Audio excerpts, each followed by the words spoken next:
It's my pleasure to introduce our next speaker, Bridget Geraghty.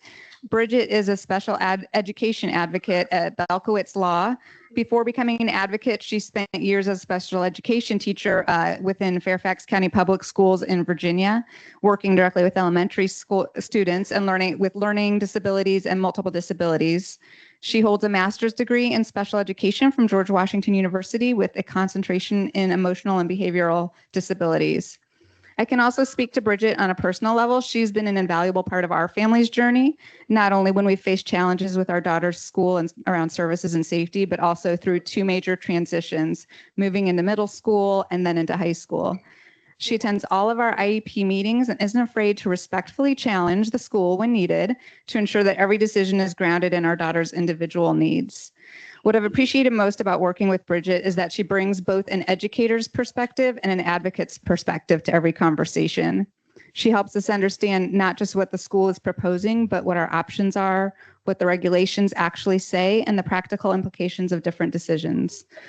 Many of our children have complex medical, developmental, and behavioral needs that don't always fit neatly into traditional school supports. And Bridget understands those challenges and has helped families navigate how those translate into appropriate educational services.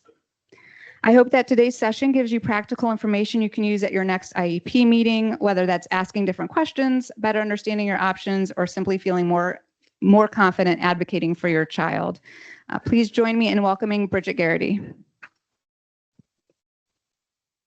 Good morning, everyone. Jen, thank you so much for that really kind intro. I am so grateful for the opportunity to come speak.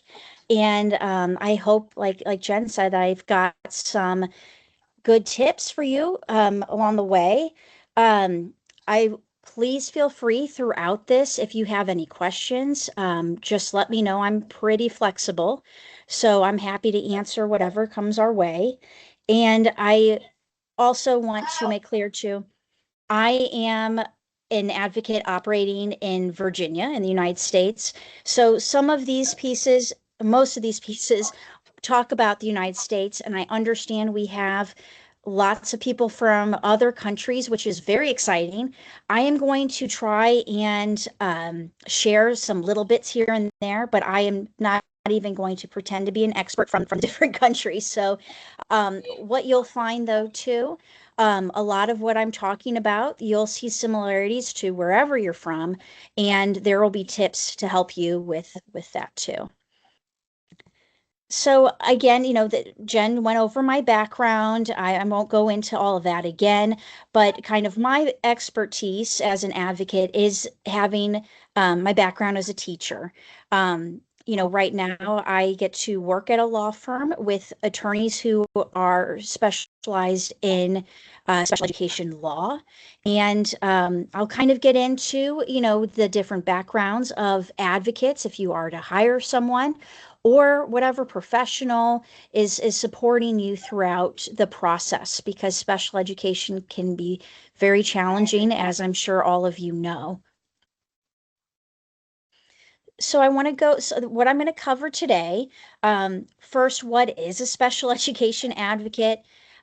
Second, when and why would anyone hire an advocate?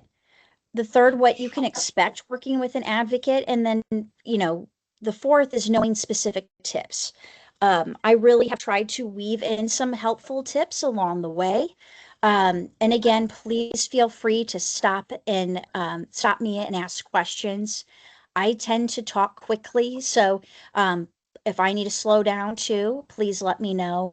I am very flexible and will go with the flow. That's what I learned from being a special education teacher. Can have the greatest plan possible, but you just have to go with what happens. So kind of this first section, what is a special education advocate? Something important to know if you are to hire someone is an advocate is not necessarily an attorney. So that is something you have got to ask about. I am not an attorney, but I do work with attorneys who are also advocates. So you're going to have, again, those are very different backgrounds and are going to be very different price points. So that's something to know. Something important to know if you are from the United States, um, you may run into people saying that they have an advocate license. That does not exist. Unfortunately, there are different websites where you can purchase a license and after watching a video or whatever it entails, but it's not similar or any way the way it's regulated for like a special education teacher license. There are some different certification programs that are specific. For example, I have a certification on helping families with students with dyslexia, but it is not like, an attorney's license or an educator license. That doesn't exist. And then two, it's really important to, again, asking these questions, but anyone who goes into special education, they have a story. They have something that led them to this to this calling. It is a calling. So is the advocate, are they a savvy parent who has gone through the experience? Is it a former teacher? Are we talking about a psychologist, a counselor? Ask what brought them into advocacy because their story is helpful in helping them with their approach. And it is also helpful in building a strategy because they're going to have that specific niche or background to help them. The other thing is ask if they have any special trainings, any certifications, memberships. In the United States, a really important organization is COPA, which is the Council of Parents, Attorneys, and Advocates. These are different ways to stay up to date on what's happening across the country. And again, while I'm talking about the United States, these are really important details to know wherever you are. Don't be afraid to ask because if you are hiring someone, you should feel confident about their ability to represent you. Then the next piece is that whoever you're working with, an advocate, should have an understanding of 4 major pieces. One is processes, regulations, federal laws, and then whatever important decisions that have been made by the Supreme Court or District Court that are going to influence how different regulations and laws are interpreted. So this is one of the processes in the United States. We have this cycle, whatever state you're in, this is what it looks like. And I imagine it is similar in different countries as well. If there's any suspicion that a student has a disability in the United States, a referral is made. The team that comes together makes a decision if they should do an evaluation, which is the process of doing different testing. Then the team comes back together to determine eligibility. And eligibility, there's 14 categories here in the United States. I'll get into, each state might have a name that is slightly different, but the same concept. Because it's different with each country. Here in the United States, it's different for each state. And I'll get into that a little bit. Then to determine if a student is found eligible, are we moving forward with an individualized education program or IEP? And again, I understand there are, you may have an IEP, which is an individualized education program, an individualized education plan. It's called different things across the world. So, that's again something, I'm not as familiar, but I wanted to make sure I mentioned.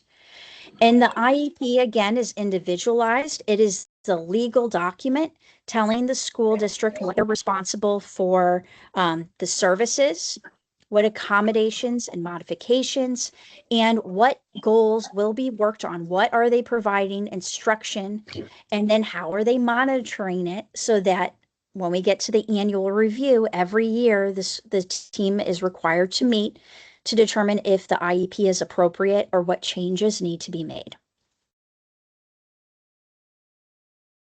We get into the regulations. Again, if you live in the US, it is going to be different with each state. There's a lot of commonality across the country, but one thing I would recommend is to go to your state's education website. In Virginia, it's the Virginia Department of Education, or VDOE.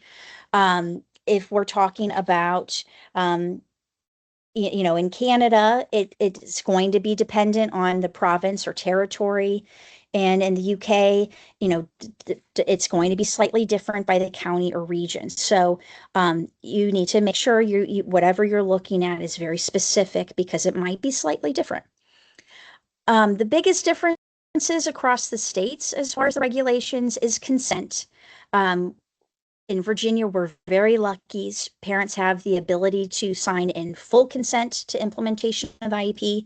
Non-consent can just ignore the proposal, and we have partial consent. Unfortunately, that is not everywhere, but it is worth looking to see if your state has that. Some of the timelines are different, especially if we're talking about an evaluation. As I mentioned, the disability classifications and funding. I love to think in, the perfect world, education, we're just doing what's right by the students, but we all, I think, are realistic to know that money plays a big role in things. So that's another piece that's going to be slightly different. In federal laws, this is important everywhere. I'm going to go over some of the big ones in the United States, and then I'll kind of touch on different ones that you guys in UK, Brazil, Italy, Poland, some of the important ones that you may want to take a look at. So here in the United States, we have the Individuals with Disabilities Education Act, or you might hear the IDEA. This is the law that goes into explaining what an individualized education program, or IEP, is. It talks about students are entitled to a free, appropriate public education, or a FAPE, and students must be educated in the least restrictive environment, or LRE. They must be with non-disabled peers as much as possible. It kind of speaks a little bit to that inclusion, which I know is really important across the board. Sometimes inclusion is great for a student. Sometimes that's not the least restrictive, and they need something more restrictive where they're pulled out for instruction. That's why, too, the IEP is individualized. Oh, does someone have a question? Oh, okay. Please do stop me, because I kind of just will go on. Another one is Section 504 of the Rehabilitation Act. It prohibits discrimination on the basis of disability. We have the Americans with Disabilities Act, or the ADA. It has a lot of protections for individuals with disabilities. It's not solely education. It is across the board, but education falls in that. Some important ones that other folks may want to look into. The UK, I know you have the Children and Families Act, which is from 2014. Brazil, you have the Brazilian Law of Inclusion, which is talking about that equal access, which is touched on in some of our federal laws. Italy, Law 104 from 1992, which mandated the IEP. And then Poland, I saw that you have the law on education, and you also have the School Education Act. So again, different names. We're seeing a lot of this similar principles. So it's really important to know that. So you know your rights, but it is also important to pull specific language. We want all students to have what is best, but they may not be legally entitled to the best. In the States, and Jen has heard me say this all the time, we want what's best, but what is appropriate. So if you are making different arguments and requesting things for your child at the school, it is super helpful to pull some of that language. Use that language to your advantage, because they can't disregard what's written in law. They may disagree, they may have a different interpretation, but use that, because if you ever go down the road where you're going to contest something, that's going to be helpful. And then the important court decisions. So I'm going to go over two big ones in the United States. Again, different ones across the board in different countries. In the United States, we used to go by Rowley, which was a decision in 1982. This is the court case that said school districts only needed to provide the minimum and that students with disabilities were only entitled to a Chevy education, not a Cadillac education. And that if a student was going from grade to grade, that was great. They were getting a free appropriate education on that FAPE. We now go by the standard of Andrew F. from 2017. This was a huge decision, which also changed the precedent that was laid by Raleigh. The reason I bring up both is because, unfortunately, you are going to find school districts that are going to continue to rely on Rowley. That is wrong. We don't want them doing that.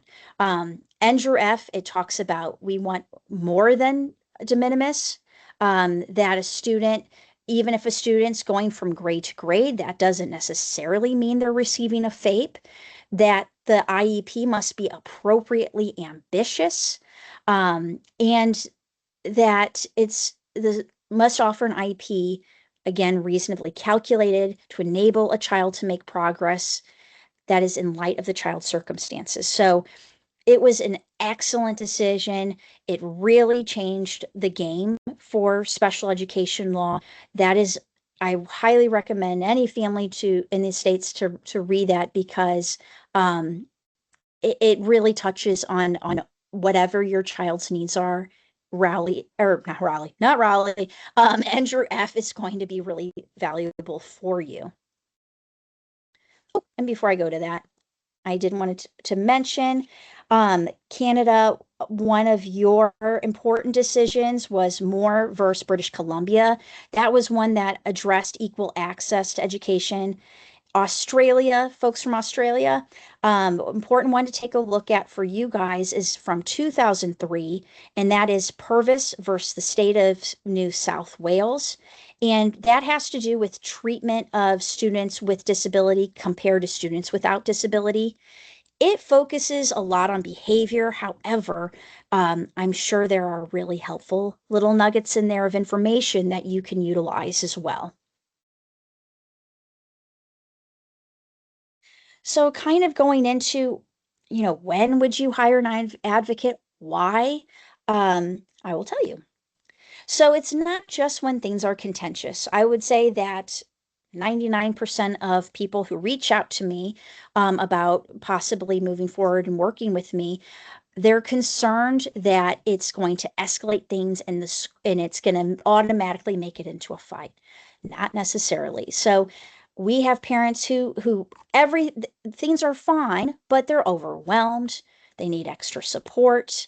They're stuck in one of the special education processes, and they're not making progress. So as an advocate, it's important that you don't make it contentious, that you make your points. Sometimes you have to be assertive, which is really important, but we want to maintain a professional relationship when working with the school team. And that can be really hard because, as you all know, you're talking about your child, and it can be very emotional because not only are you talking about your child, but you're focusing on your child's needs.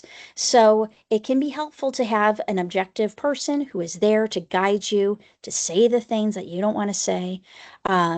So that's one of the reasons that people will move forward with an advocate. Oh, and wanting to know your options. Schools are not going to tell you all of the information or all the options. Sometimes it's because school teams, they don't know all of the options. And so it's important that you have someone who's there to kind of guide you because you don't want to feel trapped, which a lot of families do. They feel like they only have one or two options, but oftentimes there's more, and sometimes it takes some creative thinking. So some of the things that you can expect if you are working with an advocate, And please forgive me, I am super dorky with PowerPoint, so I'm going to go through Advocate and the different pieces there. So an advocate is going to be your ally. As I'm sure all the families here know, you can feel outnumbered and overwhelmed when you go to these meetings. You're surrounded by school staff who are professionals and are going to be making their decisions sometimes beforehand, which they're not supposed to do.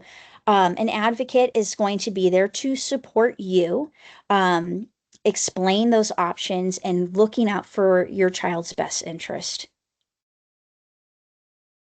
Advocates are going to be data analysts. So when you're going through things, we're going to be reviewing the evaluation. We're going to look at the different assessment reports.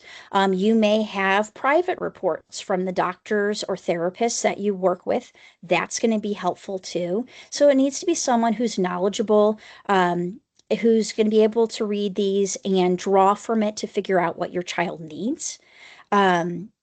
Also, not only needs as far as the services, but what accommodations need to be made, what goals should we focus on, what would make sense for the school to work on, and what would be appropriate. There are some things that are worked on in school, some things that are not, and so kind of working with the family to kind of figure that out too. An advocate is also going to validate your concerns. You are your child's best and biggest advocate, and it's important to go with your gut. I think that parents and guardians have an instinct, and should follow that. A lot of times I'm working with families who can sense something is not right, but they can't figure out what exactly it is. School teams can be invalidating and I know sometimes in meetings they'll make me feel like I'm crazy. Like, is this completely out of the realm? It should be pretty reasonable. And so it can be helpful to have, again, that objective perspective that can be like, no, you're right. That's wrong.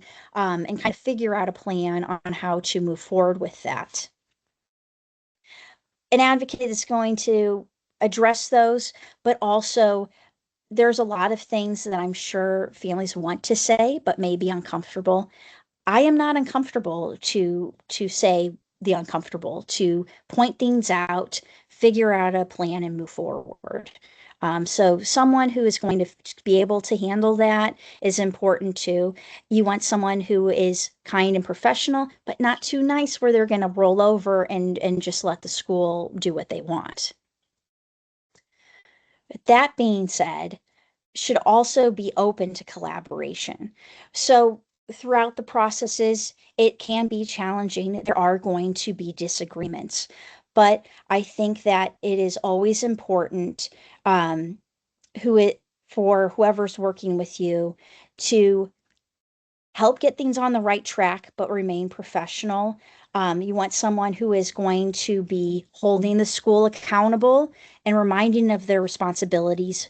But in the United States, when we're meeting as an IEP team, it's a team. You need to work together. So there is that fine line of being assertive and pointing things out, but also trying to get everybody back together. I can tell you from my experience, I try to be the bridge. I can see sometimes the school wants to do one thing, my client would like the other. Where can we meet in the middle? What would make the most sense so that we can get a plan in action so the student has what he or she needs. An advocate's also going to catch mistakes. So there are, as I'm sure you all know, paperwork and documentation is key. So it's important to look and see, is the student making progress? Has the school made any changes? Looking at the data and figuring out a good plan. Sometimes too, when schools provide you paperwork that they want you to sign, did they accurately document your concerns? If not, they need to go back and fix it. And so that's where an advocate can come into and say, whoa, we also talked about this, but I don't see it on there. You said you were going to add this. We need to go back. Sometimes mistakes just happen. Sometimes schools can be a little sneaky. So it can be helpful just, again, to have someone else to go through it and be able to tell you what we need, if we need something changed, how are we going to respond to this and things like that. One of the other really important pieces is asking questions. An advocate's going to ask the hard questions. It may be uncomfortable for parents to ask certain things. So I'm going to ask, is the student making progress? How do you know? What does your data say? What is your data? Can I look at your data? Can we see work samples? That can, again, those questions are so vital because we should be making informed decisions. And a lot of times the school holds all of that information for themselves and they may not even really dig into it and take a look. So that's where I will ask, well, you did this assessment. What did it say? Let me see it. That's again, holding them accountable and then giving the parent, guardian, the information needed to make an informed decision. Again, a teammate. It goes back to being open about collaboration. The advocate is there to remind the school that you, as the parent, are a valuable key member of the team. We make sure that you are included in the conversations, that you aren't excluded from those important decisions. A lot of times, again, you can feel outnumbered by all of the school staff that are in the meeting with you. And it can be, sometimes the parent's voice is lost, or sometimes parents uncomfortable, or the school team's dismissive. So it can be helpful, again, to have a teammate who is going to make sure we are all in this, all having this discussion. And finally, an advocate is going to educate you on special education. In the United States, and I'm sure everywhere else, there are a lot of acronyms and it can be overwhelming. We can hear about, what is FAPE? What is ID? What is UDL? What is PT? What is SLD? Different things across the board.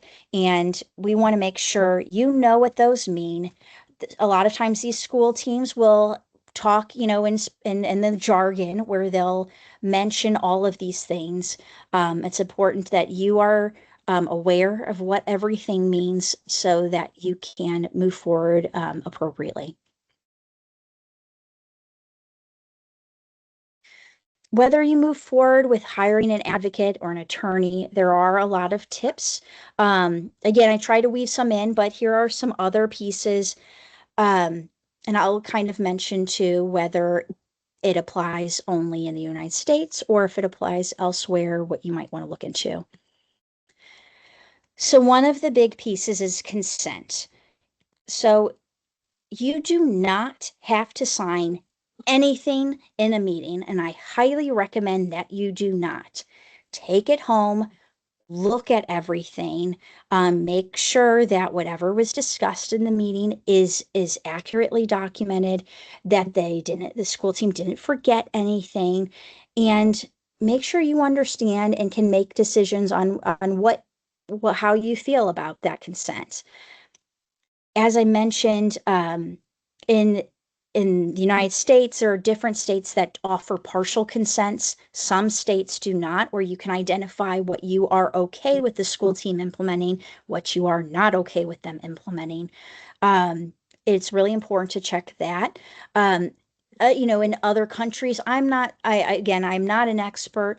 I am not sure what your options are. I imagine, like in our country, there's probably lots of options and it differs depending where you are. So if you are having someone work with you, they need to know the specifics of where you're living and how that's going to impact things like consent. Wherever you are, it's important to stay organized because in special education, as you know, there is a lot of paperwork. Whether you have a binder or you have organized file folders on your computer, there's different people have different ways that they like to organize. Some people, like to break it up by IEPs, the different progress reports, evaluations, any notes that you take. Some families like to do it by school year. So it's important to kind of figure out what works best for you. And I also want to say that you should not be afraid to ask for the data or for your child's records. In the United States, we have FERPA, we have FOIA, Freedom of Education, or no, I'm so sorry, Freedom of Information. Oh my gosh, I'm going to totally draw a blank. Freedom of Information Act. There we go, FOIA. And there are even some states, like in Virginia, we have Virginia FOIA. So those are different ways that you can ask for documents. In the United States, don't forget to ask pursuant the IDEA, or that Individuals with Disabilities in Education Act. The different ways that you can ask, the different statutes all have different timelines. So that's important depending on what you're doing. The IDEA is a great one in the United States because school districts are required to provide it to you at no cost to you and prior to any IEP meeting. So, so that they aren't kicking the can down the road and getting you the documents that you request, make sure you request it pursuant the IDEA. And very important, documentation is key. There are procedural safeguards. In the United States, we have state complaints, we have due process. There are similarities at due process in different countries as well. If I don't, there aren't a lot of families that go to that point, but you should approach your case with your child as if that's a possibility. So make sure everything is documented. Make sure if you have a conversation with school staff by phone or in person, that you follow up with an email that says, we discussed, we had a conversation today. We discussed 1, 2, 3, 4. Please let me know if I'm misunderstanding anything. Thanks. Create a paper trail. Make sure you save those pieces, because if we come back to the table as a team and you make a request and they say no, you can always say, oh, but I had this conversation with so-and-so where we discussed this. Does that not matter anymore? So it's very important to make sure you are documenting and staying organized with those requests. In the United States, we have something called extended school year, or ESY. I'm going to just go over this briefly because I know it doesn't apply to everyone, but I want to make sure this is an issue that across Virginia is a problem where schools don't understand their obligations. But extended school year is any time outside of the school day. So that means it is not just the summertime. A lot of times school districts will try to limit it to a specific time period, 4 weeks over the summer. They're not allowed to do that. And actually, a lot of the regulations directly say don't do that. There's different criteria for ESY. If there's a likelihood of regression, if the degree of progress has been minimal for a student, if the nature and severity of the disability has impacted things. So a lot of times schools will try to focus on just one of those. There's a laundry list of ways that you can qualify for that. And it should be individualized. It's part of the individualized education program. So again, if we have a significant amount of concerns, a student might need the entire summer. Instead of those 4 weeks. So if you are in a meeting and you're being limited in your options and what they're saying, ask them how they made their decision. And again, it's important if you have the paperwork, you have the data that you've requested, you have the work samples, you have evidence to show why something should be, use that. And another thing that, again, United States, we have an independent educational evaluation, or an IEE. Sorry to throw another acronym at everybody. But if a school conducts an evaluation, and again, evaluation is the process that's made up of the different assessments that they may do, like a psychological, an educational, an observation, speech and language report, occupational therapy report, the different reports that they may conduct as a school division. If a parent disagrees, and you don't even have to explain why, you can request an IEE, and that means that the school division will pay a private provider to complete an evaluation or that's made up of the different parts. It could be the parts that the school has done. It can be parts that the school did not do when they did their evaluation. So that is a really valuable piece to know, because you should not have to pay for these types of assessments out of pocket.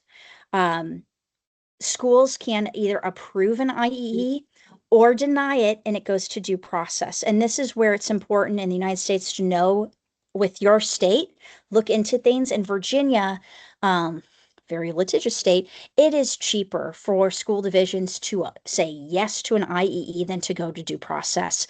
Other states, I think like in Texas might be one, where they are going to deny it. So in a lot of circumstances. So it's important, again, you have an advocate who's able to steer you in the right direction, but very helpful thing to keep in mind. This is just an example from one of our school districts on when they ask a parent for consent for an evaluation. You'll see areas of evaluation. Those are all the little assessment pieces. If a school, let's say, only does the educational, you can request an IEE and get things like a functional vision assessment. So you aren't limited to only what they do. And most importantly, know your rights. As I mentioned before, those different processes, the different state and federal laws, the different important court decisions are going to be really key for you knowing your rights. In the United States, the different states will give you a big packet of your procedural safeguards. This is just an example of the Virginia one, but each state has theirs as well. If they don't give you a paper copy, I'm sure they will provide you a link or PDF, or it can be found on your state's Department of Education website. So it's important to kind of familiarize yourself with those pieces. And that was a lot of information. And I'm open to any questions you have. I have my contact information, because let's say we go through this, you don't have any questions now, but you think of something later, please feel free to contact me. Thanks, Bridget. We've got a question. Okay, great. Hi, Bridget. Thank you for your time. Two questions. One is really easy. You said there were 4 major pieces: process, Yes. regulations, federal laws, and I missed the last one. Great question. The last one is important court decisions. So I don't know where are you from? Boston, Mass. Okay. Nice to have you. You're going to be looking at those big court decisions. The ones that I mentioned were Rowley, which we don't go by Rowley anymore, but that's what a lot of school divisions fall on. A really important one for you to take a look at would be the Andrew F decision. If you even just Google Andrew F, there's a lot of stuff that'll pop up. It is such a significant piece of a decision to look at. Thank you. My second question is, most of these advocates are quite expensive, and the more you use the advocate, the more the bills ring up. Are there any programs out there for people that don't have the opportunity or the means to hire advocates? And are there any free service, not free, but something along the lines where, actually, okay, free services that are out there to help with people defray the cost and how to keep the cost down? I mean, every time you talk to your advocate, does it cost out of your pocket, or is there any regulations where if you just have one question or many questions, how do they regulate the cost? Really great question. And I can tell you that, and I always say this, I love my job. I feel like I'm able to do what I wanted to do when I went into teaching and helping students and families. And I hate that I get paid for, I feel weird about that. I think that what I would recommend is ask your advocates, even in Virginia, even in Northern Virginia, have different price points. And sometimes there are advocates that do a flat fee. Sometimes, and for my office, we bill by time. How do they bill by time? Is it is it a half-hour increments, or what is the increments? Those are important questions to ask. I think that another piece, see if any of these places have free consultations. My office does free consultations, and I can tell you, I review things with the family, and I try to give them basic feedback with very limited information that they provide me, and I try to give them as much info that they can use, even if they don't hire me, because it's so important for parents to know. That could be a way to kind of touch base with someone, especially if you only have one question. And I would not be afraid of asking, are there payment plans? Do you do pro bono? I know our office has taken on pro bono clients. I'm sure there are other places that do the same. And then as far as different, there are different organizations like the ARC that will have every now and again, at least I know in Virginia, they will have presentations, and then they will have like a day where come and bring your IEP, and you can sit down with someone for a half hour and ask questions, and that's free. Or maybe there's a registration fee, I don't know, but there are different places that you could look in for that. The ARC is one that really comes to mind because they do a lot too with they have a lot of really great information on their website too, and they can, even if we're talking about waivers or whatever, I would look into things like that. And if you are interested in an advocate or an attorney, I would recommend, I mentioned different memberships. The one that I mentioned was COPA, the Council of Parents, Attorneys, Advocates, or COPAA. They have a running list of people who are members, and you can kind of see where people are in Massachusetts that you could reach out to. I hope that helps answer your questions. Anything else? That's good. Bridget, my name is Frank. I'm from New Jersey, and our daughter's currently in ESY this summer. And you were saying it's not just limited to summer. So when would the other times be? I mean, after regular school hours, or when is that? Great question, and thank you again for joining. So some of the times that I kind of look at it for my students are other breaks, maybe not as long as summer, but taking a look at winter break, looking at spring break. If there's some students who thrive on that routine and consistency, if they don't have it, are we going to see regression when they return? Are we going to have to start things over again?